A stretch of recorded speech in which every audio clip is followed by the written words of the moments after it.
Hello guys, welcome back to my YouTube channel. आज के lecture के माध्यम से हम इंडियन रिवर सिस्टम के बारे में जानेंगे। जो कि लास्ट लेक्चर मैंने कोपेन के क्लाइमेट क्लासिफिकेशन के बारे में समझाया था।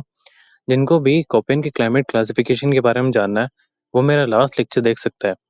क्योंकि ये लेक्चर यूपीएससी के पॉइंट ऑफ व्यू से काफ़ी ज़्यादा इंपॉर्टेंट है। अतः अब हम बिना वक्त गवाए इंडिया के रिवर सिस्टम के बारे में जानने की कोशिश करते हैं।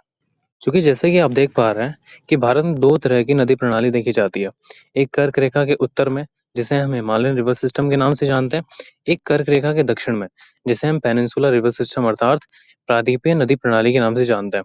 चूंकि हिमालयन नदी को सदानीरा नदियों के नाम से भी जानते हैं, क्योंकि इनमें वर्ष भर पानी बना रहता है। इनमें पानी निरंतर पानी रहने के पीछे मानसून के साथ साथ बर्फ का निरंतर पिघलना भी है। क्योंकि प्रायद्वीपीय नदियों को सतानीरा नदियों के नाम से नहीं जानते, क्योंकि ये मानसून पर आधारित है। चूंकि नदियाँ भारत की फिजिकल ज्योग्राफी, एग्रीकल्चर, इकोनॉमी और कल्चर में केंद्रीय भूमिका निभाती है। अब हम हिमालयन रिवर सिस्टम के बारे में जानेंगे। चूंकि हिमालयन रिवर सिस्टम में अधिकतर नदियों का उद्गम स्थान ग्लेशियर्स है। इनमें पूरे वर्ष भर जल का प्रवाह बना रहता है। इनमें जल की मात्रा अधिक देखी गई है और प्रवाह काफी ज्यादा वेगवान दिखा गया है। इसमें गाद लाकर मैदानी भागों का निर्माण किया गया है। तीन प्रकार की प्रणालियां मुख्य रूप से देखी गई है, जैसे सिंधु, गंगा और ब्रह्मपुत्र नदी प्रणाली। अब हम सिंधु नदी प्रणाली के बारे में जानने की कोशिश करते हैं। जो कि सिंधु नदी प्रणाली में सिंधु की टोटल लंबाई लगभग 2880 किलोमीटर है। भारत में इसका प्रवाह लगभग 11 से 14 किलोमीटर है। इसका उद्गम स्थान के बारे में जाने तो यह तिब्बत के मानसरोवर झील के पास से उद्गमित होती है। भारत में जम्मू कश्मीर, लद्दाख और पंजाब से होकर बहती है। इसकी सहायक नदियों के बारे में जानते हैं तो इसकी लेफ्ट बैंक ट्रिब्यूटरीज में झेलम, चेनाब, रावी और राइट बैंक ट्रिब्यूटरीज में व्यास और सतलज। इसके कुछ महत्व भी है, जैसे इंडस वाटर ट्रीटी 1960। इस ट्रीटी के जरिए भारत को व्यास, रावी और सतलज के जल का प्रयोग का अधिकार दिया गया है। जैसे कि आप देख पा रहे हैं कि सिंधु नदी का उद्गम स्थान तिब्बत के मानसरोवर झील है। इसका उत्तरी प्रवाह जम्मू कश्मीर और लद्दाख से होते हुए ये दक्षिण में पाकिस्तान की ओर मुड़ जाती है। इसकी लेफ्ट बैंक ट्रिब्यूटरीज की बात करें तो इसमें झेलम, चेनाब, रावी, ब्यास, सतलज जैसा कि हमने पढ़ चुके हैं। और इसकी राइट बैंक ट्रिब्यूटरीज के बारे में बात करें तो श्योक, गिलगित, स्वात, कुनार, काबुल, कुमर, तोची और गोमल और जोब जैसी नदियां। अब तक हमने इंडस रिवर सिस्टम के बारे में जाना। अब हम गंगा रिवर सिस्टम के बारे में जानते हैं। चूंकि गंगा की टोटल लंबाई लगभग 2525 किलोमीटर है। यह दो नदियों के संगम से मिलकर बनती है, जिसमें भागीरथी जो कि गंगोत्री ग्लेशियर से निकलती है, एक अलकनंदा जो कि सतोबंध ग्लेशियर से निकलती है। इन दोनों नदियों का संगम देवप्रयाग अर्थात उत्तराखंड में होता है।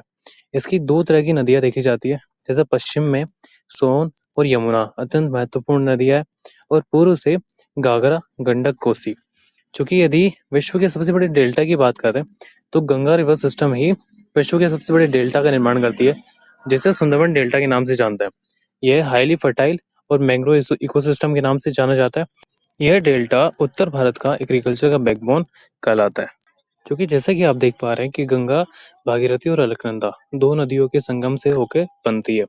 क्योंकि जो भागीरथी जो कि गंगोत्री ग्लेशियर से उद्गमित होती है, और अलकनंदा जो कि सतोबंध ग्लेशियर से उद्गमित होती है, दोनों नदियां देवप्रयाग के निकट उत्तराखंड में आके मिलती है। क्योंकि यदि लेफ्ट बैंक ट्रिब्यूटरीज के बारे में बात करें तो रामगंगा, गोमती, घाघरा, गंडक और कोसी। जबकि राइट बैंक ट्रिब्यूटरीज के बारे में बात करें तो यमुना और सोन इसके महत्वपूर्ण राइट बैंक ट्रिब्यूटरीज है। यमुना की सहायक नदियों में टोंस, बनास, चेनाब, काली, प्रभाती, सिंध, बेतवा और केन है। जैसा कि अब तक हमने इंडस रिवर सिस्टम और गंगा नदी प्रणाली के बारे में जाना, अब हम ब्रह्मपुत्र नदी प्रणाली के बारे में जानने की कोशिश करते हैं। क्योंकि इस प्रणाली में इस नदी की टोटल लंबाई लगभग 2900 किलोमीटर है। इसका उद्गम स्थान तिब्बत का सांगपो ग्लेशियर है। ये अरुणाचल प्रदेश में जब प्रवेश करती है तब इसे दिहांग के नाम से जानते हैं। इसकी कुछ सहायक नदियां हैं, जैसे आसाम में इसकी कुछ सहायक नदियों में सुबनसिरी, धनसिरी, मानस, दिबांग और लोहित देखी जाती है। इसकी कुछ विशेषता के बारे में जाने, क्योंकि ये विशाल बाढ़ के मैदान बनाती है और ये बांग्लादेश में गंगा से मिलके पदमा के नाम से जानी जाती है।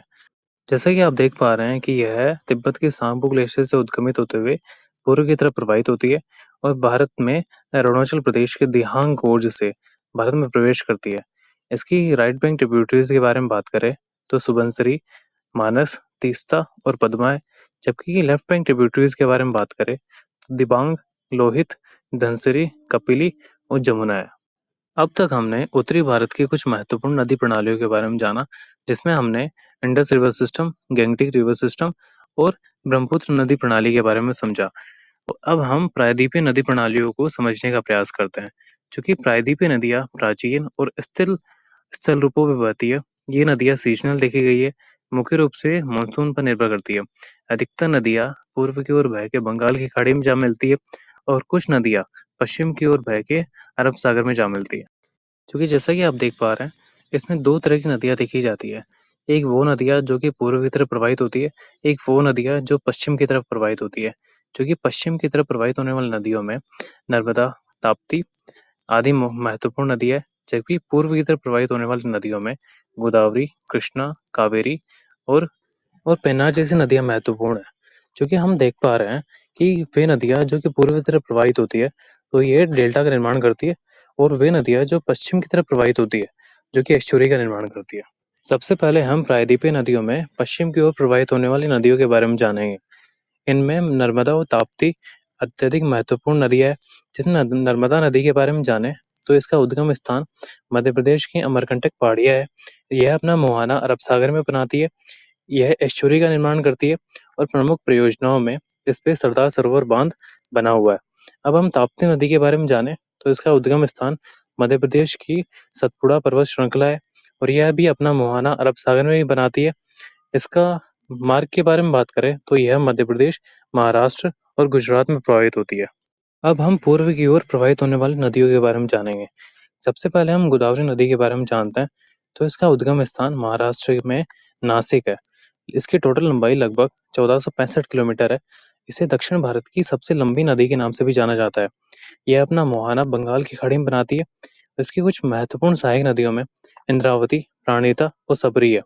अब हम कृष्णा नदी के बारे में जानेंगे, क्योंकि इसका उद्गम स्थान महाराष्ट्र में महाबलेश्वर पर्वत श्रृंखला है।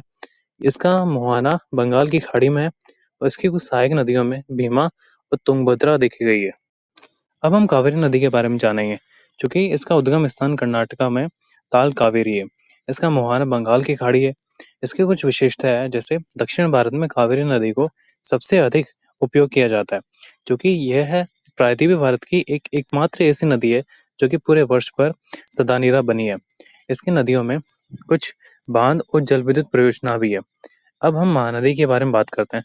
इसका उद्गम स्थान छत्तीसगढ़ है। इसका मुहाना उड़ीसा में बंगाल की खाड़ी है। प्रसिद्ध परियोजनाओं में इस पे हीराकुंड बांध बना हुआ है। अब हम कुछ अन्य महत्वपूर्ण नदियों के बारे में जानते हैं, जैसे केरला की पेरियार, तमिलनाडु की वेगई और कर्नाटका की शरावती। पेरियार जल विद्युत और सिंचाई के लिए प्रसिद्ध है। वेगई मदुरई शहर की जीवन रेखा के नाम से प्रसिद्ध है और शरावती जिसपे भारत का सबसे ऊंचा वाटरफॉल, जिसे जोग वाटरफॉल के नाम से जाना जाता है, इस पर देखा जाता है। अब प्रायद्वीपीय नदियों की कुछ विशेषता है, जैसे अधिकतर नदियाँ छोटी और तेज प्रवाह वाली है। मानसून पर निर्भर होने से जल प्रवाह अनिश्चित बना रहता है। पूर्व की ओर बहने वाली नदियाँ विशाल डेल्टा बनाती है, जबकि पश्चिम की ओर बहने वाली नदियाँ एस्चुरी का निर्माण करती है। क्योंकि अब तक हमने जितना पढ़ा उसको हम संक्षेप में समझने का प्रयास करते हैं।